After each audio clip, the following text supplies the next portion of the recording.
You're now listening to the Fullerton Unfiltered podcast.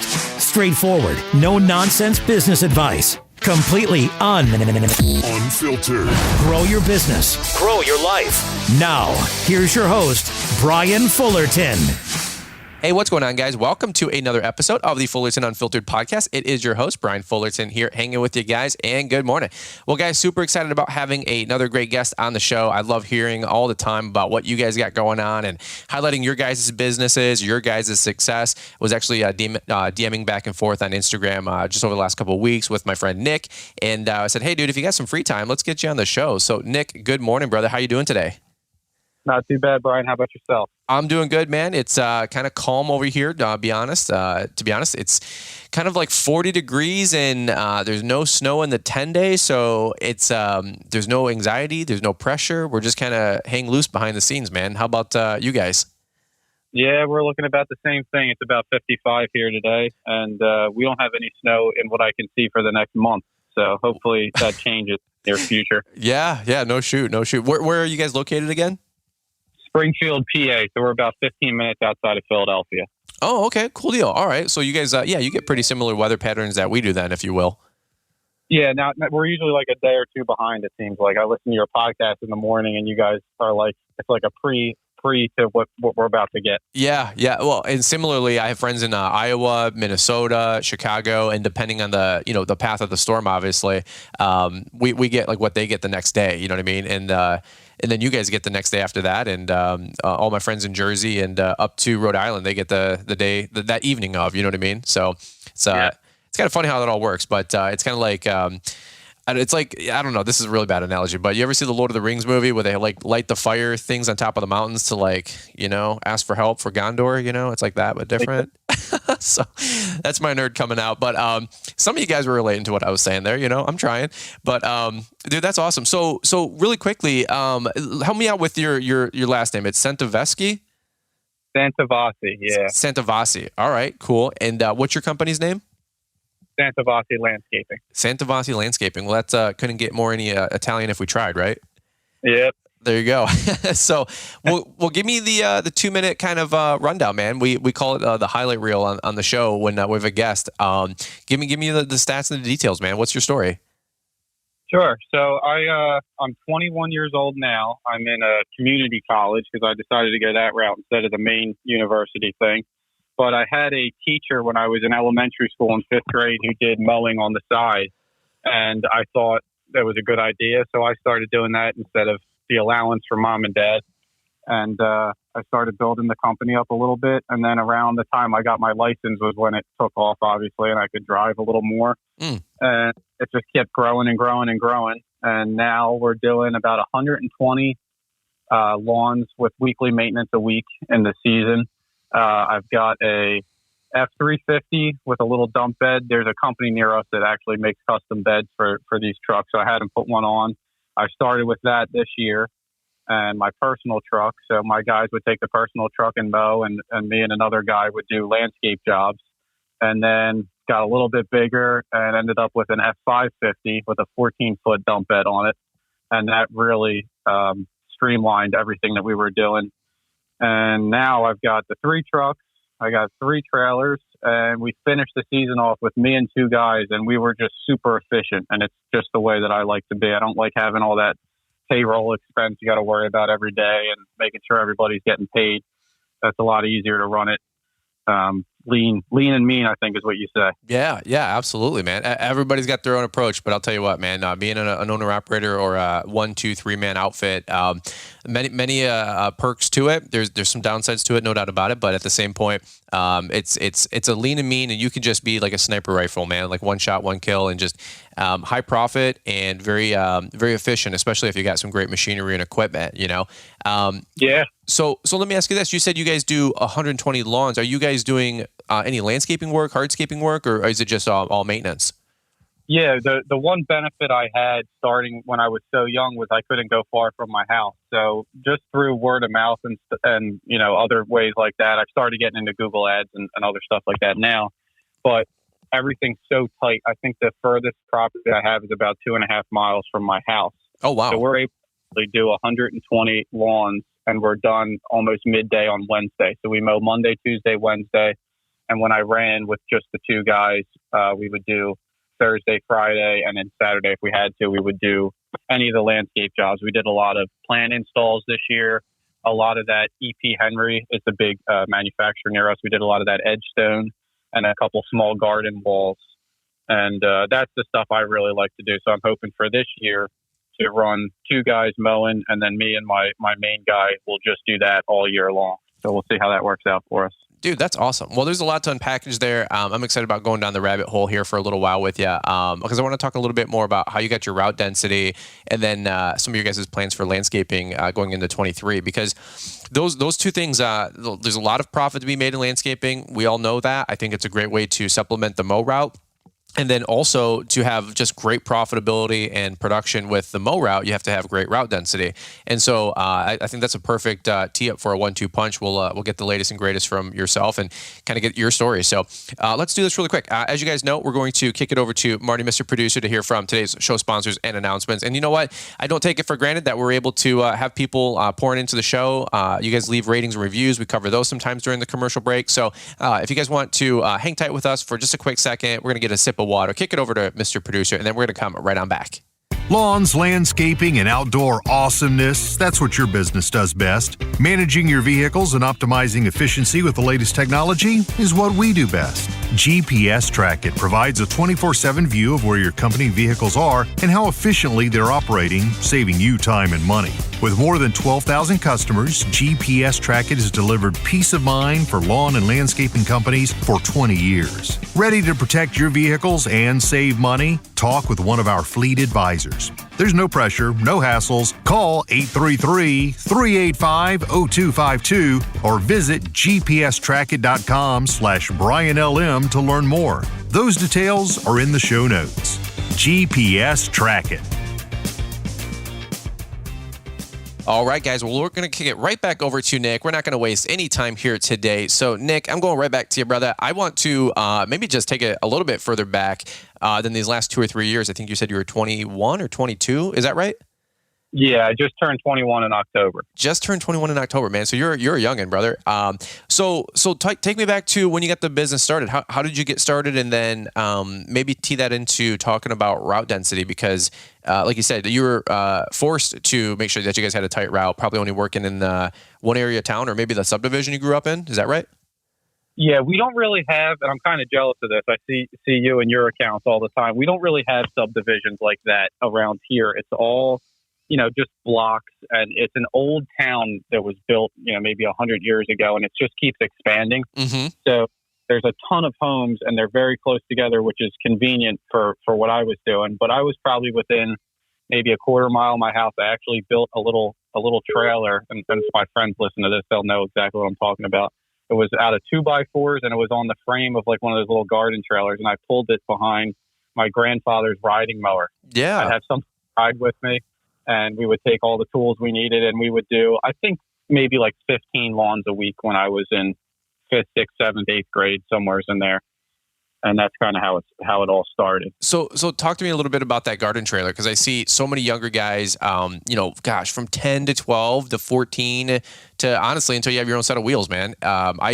I literally had an old red and white, it would look like a Ventrac tractor in today's world, but my dad picked me up one of these tractors, and same thing, pulled a wagon full of crap. That was after I was just talking to somebody else jokingly. I had a push mower that was self-propelled. I put the weed whip and the blower on the rails, and I sat on the engine block and literally just had my hand, kind of janked back and just operating the self-propelled. And although I only went, 3 miles an hour, I was in this huge trailer park, and some of my lawns, of course, were on the other side of the world. And so I was tooling around in my little hot rod, and then eventually I got that tractor, and I was able to pull a wagon, and it was so like just Americana, so kid, teenager, it is what it is. And I was probably a dork, but I didn't think twice. I was Brightview, I was Brylar, I was the big guys. I didn't care. Absolutely, man. It's like your own little paradise on that thing, dude. Right? Like if you get it, you get it. If you know, you know. Like so tell me, how did you build this trailer, this tractor setup that you had toting around town? I think it started with a little metal trailer like you're talking about, and I ended up beating the crap out of it, and I ripped the top of it off and ended up building my own frame, and I just put the little axle underneath. But it didn't last very long, unfortunately, since the axle was probably made for about 50 pounds, and I probably had 200 pounds worth of junk on it. Sure, but that's awesome. But it worked out. It got me through that year, and I think that was probably right before I turned 16 and was able to get my first full-blown junk of a truck that I had. What was the first Chariot that you had? I had a white F-150 with about 215,000 miles on it. My grandfather was actually a used car dealer, and he had that one. He must have gotten that thing for free because it was a pure pile of crap. But it worked, man. It got me. I think I had that for about 2 years. And then he traded in a 2005 F-250 Lariat, and I thought that was like the Bentley of workers' truck. Yeah. So to get myself into that for pretty much nothing, like $4,500, and it had half the miles on it. It was rusty, but it was an awesome truck, and I had it all the way up until the beginning of this year. Wow, no shoot. Yeah, and that's the thing too. Like everybody wants to get like the baller $50,000, F-250 or Chevy 2500 or whatever. And I'm like, dude, like very few of us started with that. I mean, unless you're 30, 35 and you get your money right, and you can like jump ship from corporate America to like dropping $100,000 on your lawn setup, like. And even then, I don't encourage people to do that. Like, build and add as you go. But you know what? We don't all start with a $50,000 or $30,000 truck that looks, beautiful. Like many of us started with a rust bucket. Like, can I get an amen? So, Sure. So yeah. So you were 16, 17, 18, not doing subdivisions, but just kind of, you're kind of, like you said, forced to like a quarter mile, half mile, radius. Did you decide to start expanding your company bigger when you were 16, 17, or 18? Because I guess here's my question. You're still in high school, so you still have a lot of obligations there. So how did you manage it all? Yeah, I used to, I played soccer my whole high school career up until junior year. Junior year was my last year. And at that point, I had decided I had gotten to the point where we were doing maybe 50 a week, and there was just no more time, and I had to basically make the decision: do I want to keep playing soccer? And to be all honest, I wasn't very good anyway. Sure. So I let that go, and really started to expand. I had friends on the soccer team that worked with me, and we just kept growing and growing. And I think probably my senior year of high school, we finished the season with about 80 weekly clients. Wow. And not a whole lot of landscaping. We did some mulch here and there, but that was pretty much it, because all I had at that point was that F-150 and a 5x10 open trailer. Okay. And now all this stuff. Yeah, it just keeps adding up, doesn't it? Yep. What were you rocking for lawn equipment at your first setup, and maybe where are you guys at today? Because I get that question a bunch from the younger guys, like, hey, what's the best mower for $2,500 or $5,000? And I'm always curious to hear what you, because I started with like a 10 grand X mark. I was 20, so I kind of skipped the first phase besides my push mower days. Yeah, so I think the first one I had was my grandfather's garden tractor, and if anybody knows anything about these, it was a Honda 4518. It was actually a water-cooled motor. It's supposedly very desirable. Okay. So I had that, and it ran really well. It lasted me a few years, and then I ended up with a Troy-built Mustang. I think Seth, the lawn surgeon, I don't know if you know him. Yeah, I've heard that. Or half, I should say. So I had that. I eventually sold that and got a Hustler Raptor and a 42-inch deck. And I ran that for a while. And then I got a 48-inch stand-on Bradley because you could get them direct from the factory, and they were about half the price of the Skag. Mm-hmm. Mm-hmm. I ran that up until last year, and then ended up with 2 V-Rides. Okay, so you got the Bradley into the 2 V-Rides. Let me pause really quick, and let me ask you about the Bradley. Free plug and promo. If you got good things to say, I guess. But what did you think about the Bradley? I get a lot of people asking me to review the Bradley. I don't have a contact at them, so I don't have the opportunity to demo. If anybody knows anybody at the mothership and they want to reach out, and we can do some stuff on the YouTube channel, I'd love to share one, review one. I see their name pop up more and more for like a mid-tier, mid-priced commercial great outfit. So what was your experience with that mower? Sure. Yeah, they're definitely a very odd company. I ordered it and I had it shipped right to my house, and I used it for, I think, probably about 3 seasons, and I never really had any issues. I had one of the deck spindles go out. I called them. They, got the part for me and sent it right to my house again. I fixed it myself, and that was pretty much the only issue I ever had with it. I think it had a 24 horsepower Briggs & Stratton on it, and it ran really well for a lot of years. I put a lot of work on it. It doesn't come with any fancy features at all. It didn't even come with an hour meter, which kind of sucked, and I was too stupid to put one on myself. But other than that, I ran X-Blades on that. It really did a good job. Everything is pretty much half the price of what the Skags were. So if you're just starting out, it was a very well-built machine, I felt. The tires were a little bit small, but to do the average lawn, in a quarter acre, and it's pretty flat, not too many hills. It was a real beast of a machine. Yeah. I see a lot of guys in 2 camps, like the $3,000 to $5,000 to $7,000 group. I see a lot of people flocking to them, and then I also see another group would be the people that just need a good backup mower. And maybe they're growing at the speed of cash, quote unquote, and they don't want to finance something for, 9, 10, 12 grand. Then I've noticed a lot of people are swinging to the Bradley group just to get a couple of those mowers part of their fleet. So, that's awesome, man. I'm really cool.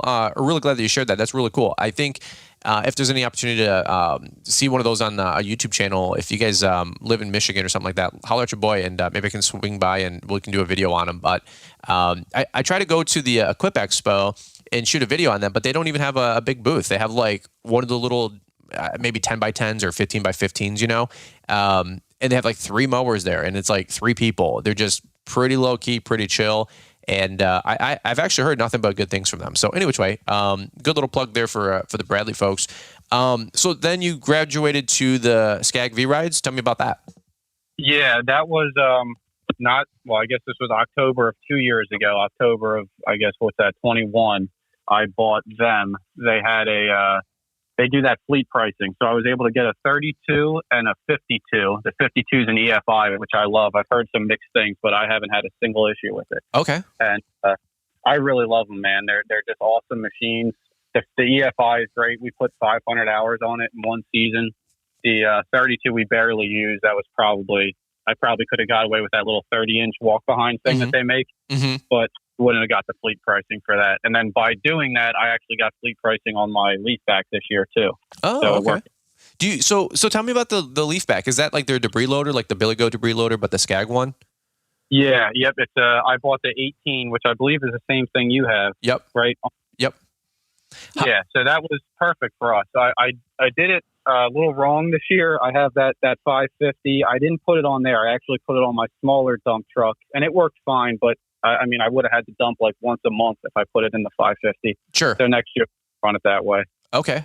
Yeah. If you guys are listening in and you're ever shopping for a leaf vac, just a quick helpful tip. I always suggest the 18 to 25 kind of horsepower range. If you guys are putting the leaf material in the back of a 6x10 dump trailer, or maybe a 5.5 foot dump insert like the one I have on my red truck, or maybe even an 8-foot dump bed where you can get a 7 or 8 cubic yards.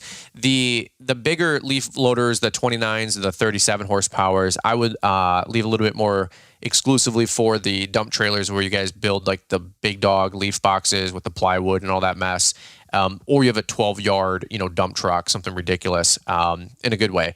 So the 18 horsepower, the Skag, I haven't actually heard anybody talk about it that I know. I'm sure they sell a bunch of them, but what's your thoughts on the Skag debris loader? Good, bad, ugly? What was your feedback?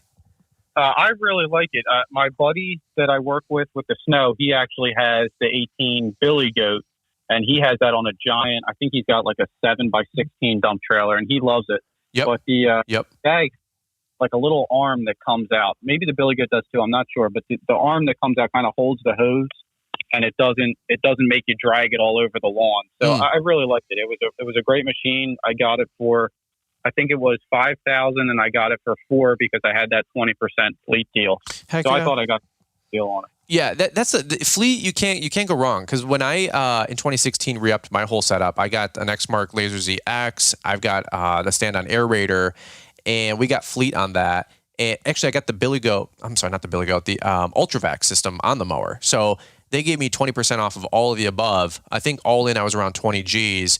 If I didn't have that 20%, what would that be? $24,000 maybe.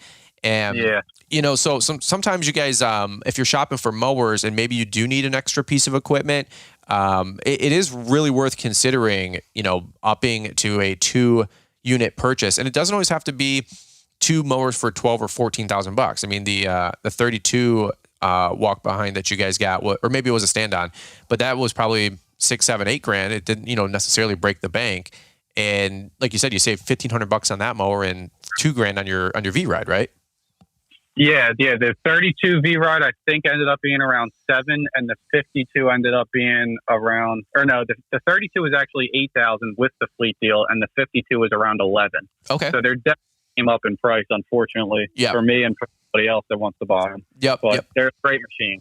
But like you said, if you bought all that stuff a la carte, right, and you didn't, some people want to grow at the speed of cash, and other people want to finance. I see both sides. Don't get me wrong, but it doesn't mean you need to walk in and grab a V-Ride stand on, and then, like you said, the V-Ride 32 stand on and the debris loader all at once. Because correct me if I'm wrong, but you probably still got 12 months on your fleet pricing to upgrade anything in the future, right? When you bought those 2 mowers.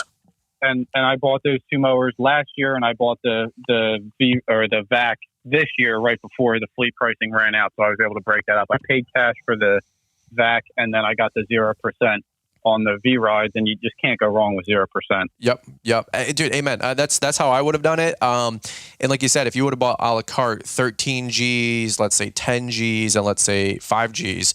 So, dude, you saved $3,000, $4,000, $5,000 off the rip, being able to utilize that fleet. So that's super smart, man. It's all about playing chess and being able to save some money when you can on your equipment. That's if you guys are ever listening in, look at fleet options. Usually you got to buy 2 mowers. There's a point system, but ask for fleet, and see if maybe you want to advance a purchase. Put it on 0%, and get a stand-on aerator from whatever brand you use, or maybe a Skag Windstorm. Did you ever consider the Skag Windstorm? I would love to have a need for one, but unfortunately around us, unless we're doing big complexes, which I don't actually do any commercial landscape work. It's just too big. I got you. Unfortunately. That makes sense. I know a bunch of guys have been picking them up, and I'm getting good feedback from those. But I was just curious in your guys' neck of the woods if it makes sense. So yeah, that's cool, man. Well, let's do this really quick. I want to shift gears. We're going to take another quick commercial break here. Get a sip of water. Again, that's my go-to line, guys. That's all I got for a transition. But I want to hear a little bit more about the landscaping side of things, because I get a lot of questions about how we're scheduling our week. Do we mow Monday through Wednesday, leave landscaping open for Thursday, Friday?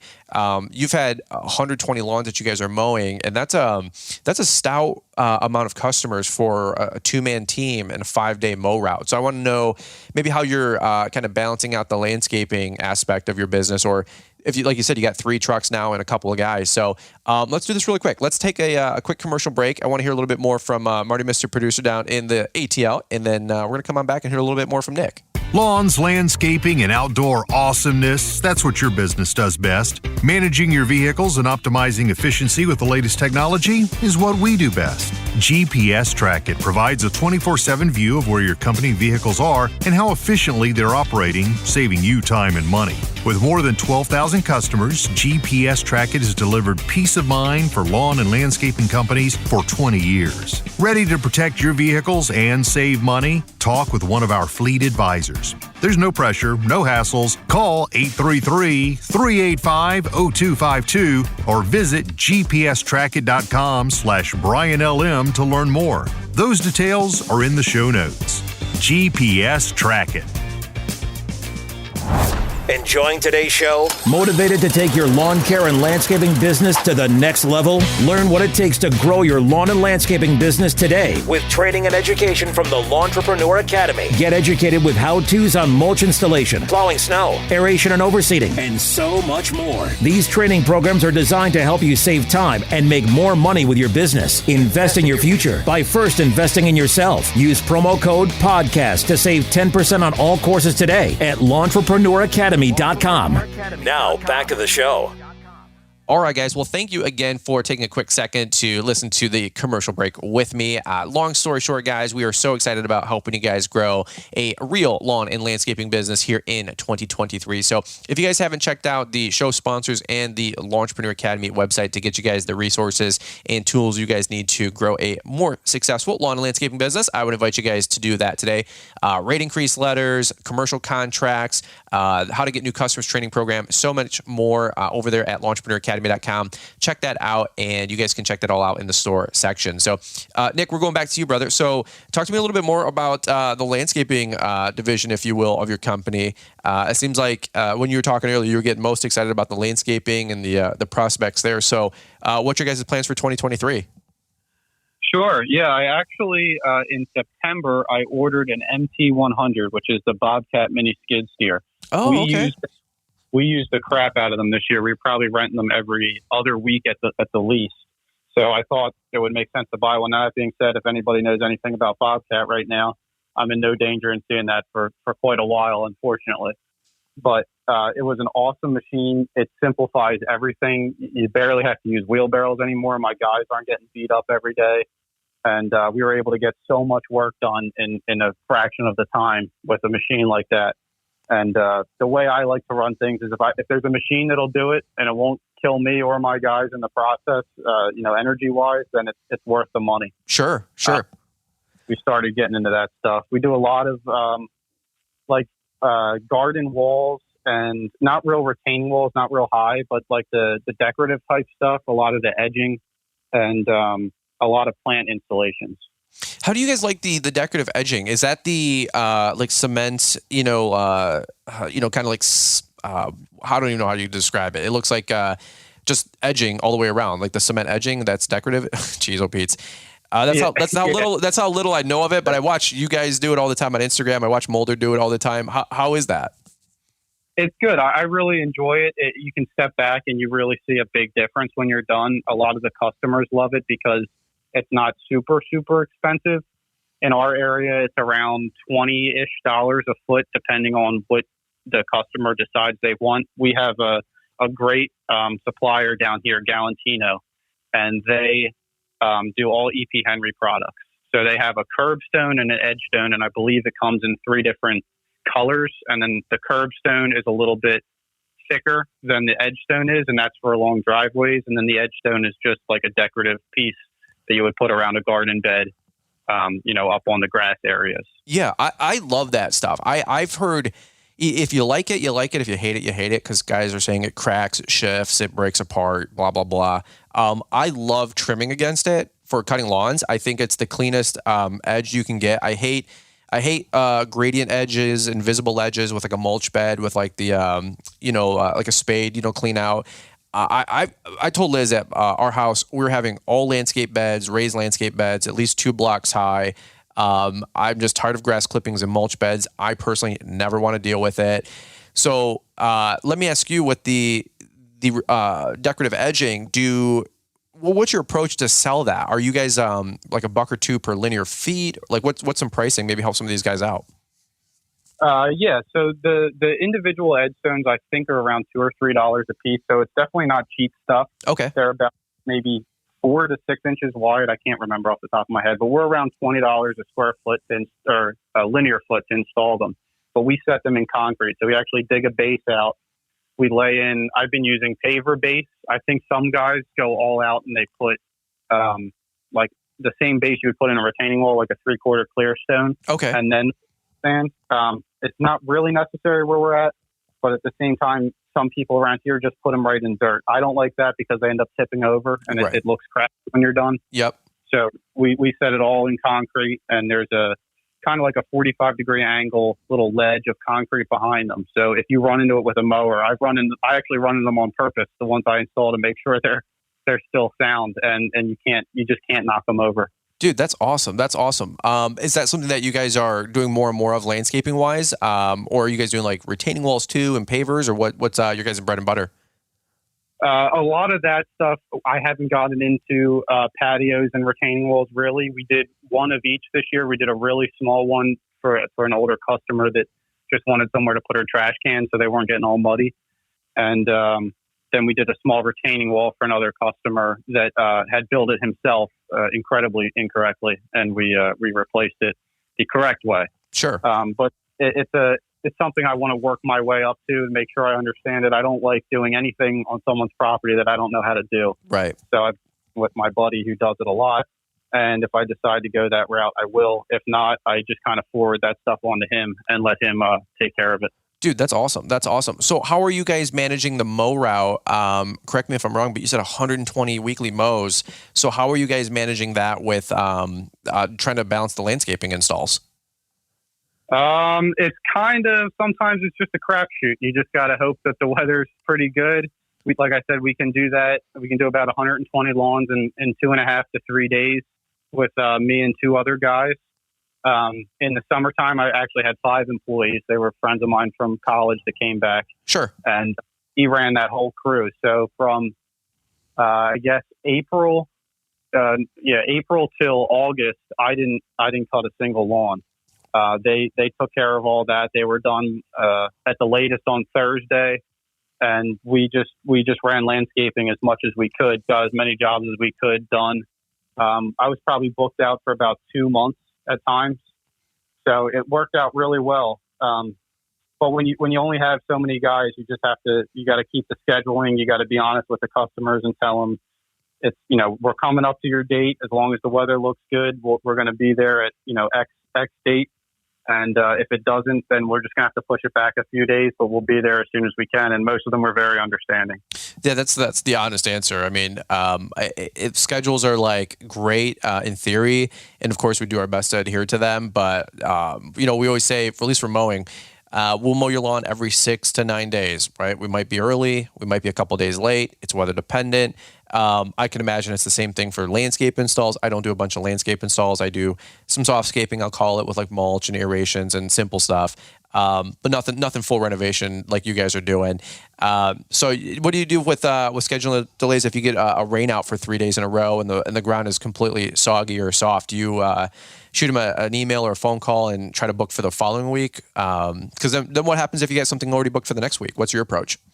Yeah, unfortunately, the approach is this year I made a real mistake, and that was, I hope nobody else does this, and if they do, they can learn from me, is don't tell anybody an exact date.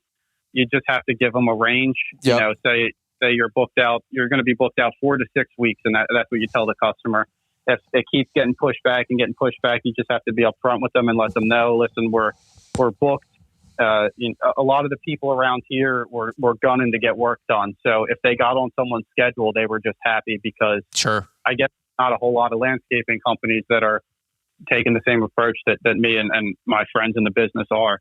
So there's just only so many of us. So if they were on someone's list, they were happy. And the honest way that I look at it is if they're willing to wait, 7 to 8 weeks, that they can wait 9. I mean, it's not a big deal to them, and it helps us a lot. That's a great tip. It's funny that you say that because just a quick funny story. Yesterday we did a meetup in Novi, and we had about 40 of us bum rush Buffalo Wild Wings in Novi.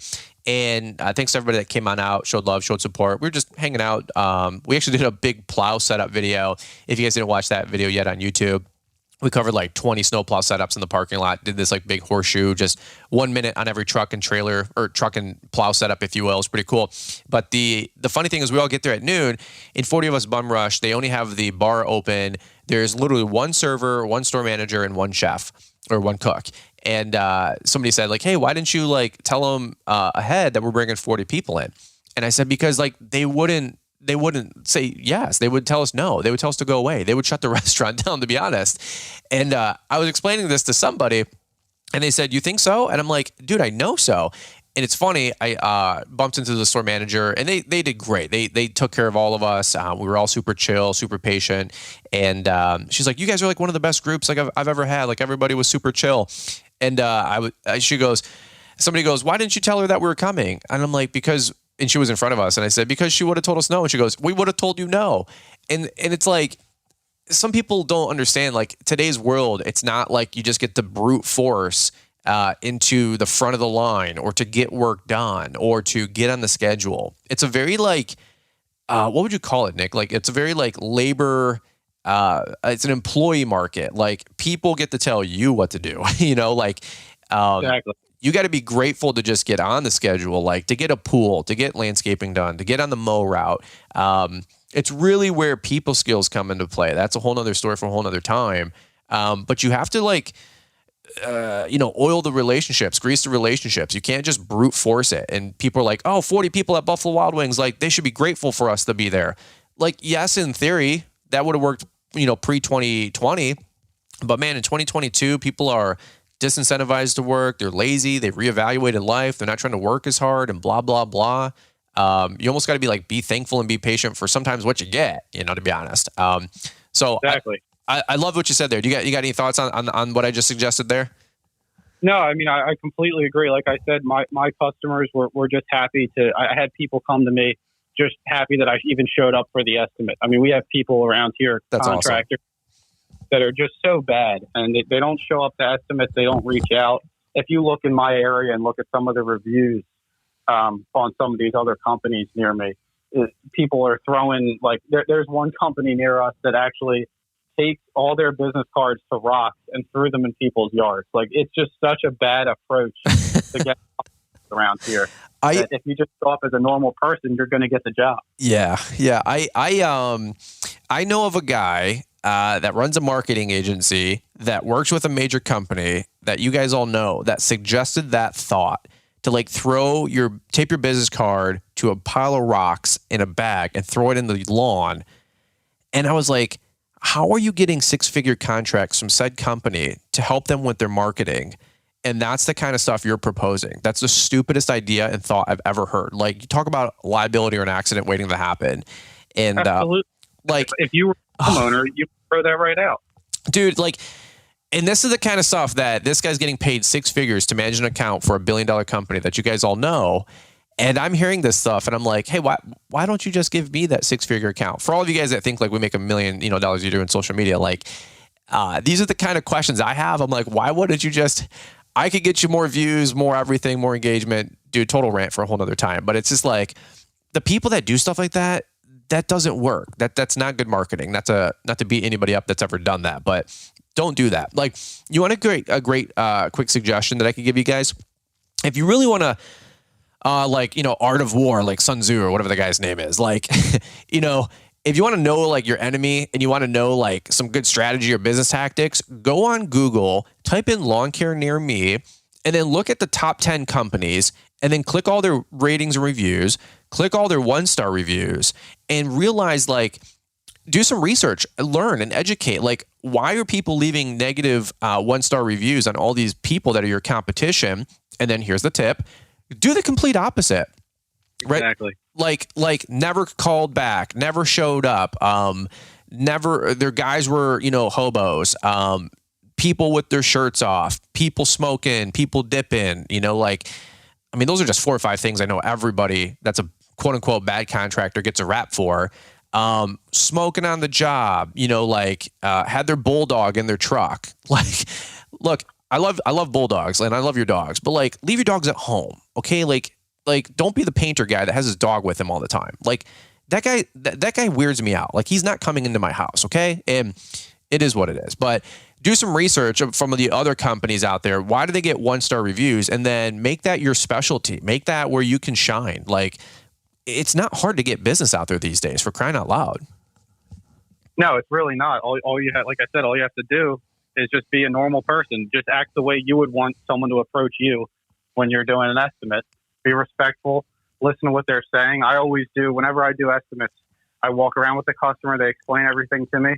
what they want to do. And then we walk back around, do the same thing again. I write it all down. I take pictures. And then the one thing I do struggle with is getting everything put together as quickly as possible. But this year I'm trying to have, if I meet someone for an estimate, they have it within the next 2 days. That's awesome. That's awesome. And that's what they want. They want to know how much the job's going to be. And, you just go from there. I love it. Dude, so many great tips, so many great thoughts and suggestions there, including, like you just said, trying to get a contract or a proposal back to somebody. Tell them at least a time frame. Don't just ghost them for 2-3 days. It's okay to take 2, 3, 4 days or a week to get a proposal back, because you want to do your homework. You want to run your numbers, share it with a friend or somebody else that you confide in and be like, hey, can you look this over? Am I missing anything? I've done that. I do that still today with big contracts or big proposals. Like, hey, dude, am I missing anything? But number two, if you're going to tell the customer, hey, give me 3 days, at least they know that you're not just ghosting them for 3 days if it does take you longer than expected. Like, it's okay to say, I need 3 days to put this together. Don't say, I'll get this back to you tomorrow, then wait 4 days. And that's just bad customer service, right? So, dude, exactly. You got some great tips, man. This is solid stuff for landscaping and lawn care. And that's what I got, man. I think that's probably where I'll button it up right here for my side of the show. Anything else you want to lead these guys while we got you? But if not, we'll kind of land the plane here. Yeah, man. I mean, it sounds good. As long as I just feel like if everybody acted the way they would want to be treated as a customer, that everything would go very, very smoothly for them. And it's pretty much the easiest approach you can take for this business. Dude, I love it. I love it. What do they say? Caleb Allman has a great line on the Kid Contractor podcast. He says, a lot of people say, like, treat people with the golden rule. But then he actually plus ones it and says, treat people how they would like to be treated. Right? Like, and that's a good tip. By the way, some people, they don't want to be bugged 7 times with 7 updates on mowing their lawn. Okay. Like, I'm actually that guy. Like, I touch base twice a year with my customers. We touch base in April. Hey, we're starting. We touch base in October. Hey, we're done. Like I'm hiring a builder. I'm like, look, dude, I'm hiring you to run the show. I include me in the big details, but the minutia, like, if it's under $5,000, just go for it. Like, don't waste my time. I don't have time for this kind of stuff. Like, and some people, they might be more melancholy, and they're an engineer. The wife's a teacher. They want to know every detail, every step of the way. You might have to have 12 meetings for them for that $12,000 patio. So I love what you said, Nick. Like, treat them how they want to be treated. Be a good listener. Amen. Absolutely. I love it, man. I love it.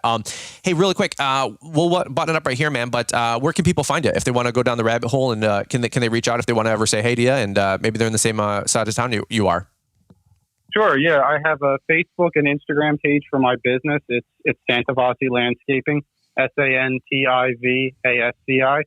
And then if it's a small page, I don't do too much with it. I try to keep up with it. And then my personal is Nick.Santivasci. All right, so man. We'll give Nick a follow, show some love, give him a follow and a tag on IG. And if you guys want to share the podcast, that'd be awesome. And guys, the podcast grows organically by you guys sharing it. So super appreciate you guys doing that. And Nick, dude, for real, can't say thank you enough for taking the time out of your day. We actually ran it back really quick today. I shot you a text this morning. I said, hey, dude, you got any time this afternoon? Like, my schedule just happened to be opened up. And you said, dude, I'm ready to rock and roll. Like, just tag me. Let me know when you're ready. And so thanks for being available such short notice to jump on and hop on the horn and pour back into the community and share your story, man. Absolutely. Thank you, Brian. Awesome, man. All right, guys.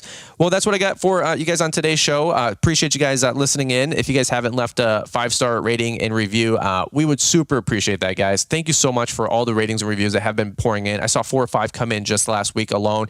Hey, here's what I'll say. If you guys leave a 5-star rating and review, Marty, Mr. Producer, will take the time to read those out loud on the show for you guys and give you guys a highlight, a shout out back, and just to have some fun with it. We super appreciate it. Leave us a couple sentences, would you? Let us know how we're doing. One last quick thing I'll say as we button this up. I shot a quick text message to the Almonds while we were talking back and forth, Nick and myself, and last minute kind of a call out. But if you guys want to attend the Kid Contractor in-person training events that they do, they're doing a lot with the decorative concrete and the concrete edging with Andy Mulder on January 11th. You can sign up for that at the Kid Contractor podcast. So, or at the Kid Contractor website. I think it's the hardscapeacademy.com. So, any which way, quick little plug for those guys. handy molders to go with so much stuff that he's doing with landscaping and hardscaping. If you want to learn from one of the best, I would highly encourage you to check that out. And if anything, just to learn a new service, maybe that you can apply to your business here in 2023. So, all right, guys. Well, that's what I got for you on today's show. Thank you so much for listening. Let's kick it back over to Marty, Mr. Producer, down in the ATL, and we will catch up with you guys here on the next one. New program alert. The How to Get New Lawn Care Customers training program is now available. If you guys have ever struggled at acquiring new customers or are looking to grow your lawn care business, then this new program might just be for you. Looking to learn the best tactics to develop a successful postcard marketing campaign? We got you covered. Have you ever wondered how to use social media to exponentially grow your business and dominate the competition? We got that too. Whether you're just getting started in business or you're a seasoned vet, there's something for everyone in this new program available now, exclusively at L'Entrepreneuracademy.com. Thanks for taking the time to listen to the Fullerton Unfiltered podcast with Brian Fullerton. We hope you enjoyed this production. If so, please consider leaving us a 5-star review for the show. While the techniques and ideas presented here are designed to help you grow a more successful and profitable business, no one can guarantee these results for you. We want to emphasize that entrepreneurship is not easy, and the ideas presented here are just the opinions of Brian Fullerton and his respective guests. No one can guarantee success for you. That being said, we hope the ideas presented here help you and motivate you to go on out there and crush it with your own business. Fullerton Unfiltered Podcast. Thanks for listening, and we hope to see you on the next episode. This has been a Brian Fullerton and Mr. Producer production.